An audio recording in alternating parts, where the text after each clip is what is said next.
ભાવનગર ખાતે Swami Sajanand college of commerce and management ખાતે ઓશો ચેરનું ઉદ્ઘાટન કરવામાં આવ્યું હતું, જેમાં ધારાસભ્ય જીતુ વાઘાણી સહિત ઓશોના ભત્રીજી અને નેશનલ એવોર્ડ વિજેતા પ્રતીક્ષા અપૂર્વ તેમજ સ્વામી રમણ ભારતી સહિતના મહાનુભાવો ઉપસ્થિત રહ્યા હતા. 700 વિદ્યાર્થીઓ વિજ્ઞાનની સાથે આધ્યાત્મની અનુસરીને પોતાની કારકિર્દીને વધુ મજબૂત આ કાર્યક્રમમાં જોડાયા હતા.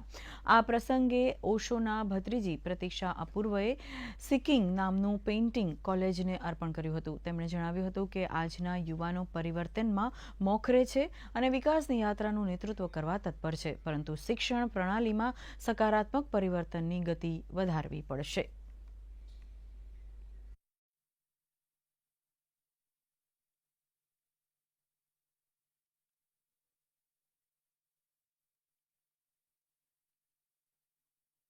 और डिजिटल माध्यम पे तो सभी कुछ अवेलेबल है उनका, तो स्टूडेंट डायरेक्टली पढ़ पाएंगे. अभी तक क्या है, मोस्टली मीडिया के द्वारा ओशो जान पाए हैं लोग, और बच्चों को बहुत क्यूरियासिटी है जानने की, तो वो पीएचडी कर पाएंगे ओशो पर, रिसर्च करेंगे, जानेंगे. और ध्यान की यहाँ टेक्निक भी बताई जाएंगी.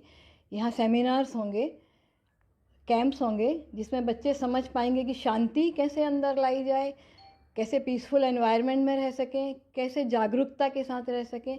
और जब ये सब चीज़ें बच्चों के अंदर आएंगी तो उनकी लाइफ में चेंज आएगा, काम की क्वालिटी में बदलाव आएगा. कोई बच्चा डिप्रेशन में नहीं जाएगा, कोई बच्चा सुसाइड नहीं करेगा, क्योंकि ओशो की पूरी फिलॉसफी जो थी वो लाइफ पॉजिटिव थी.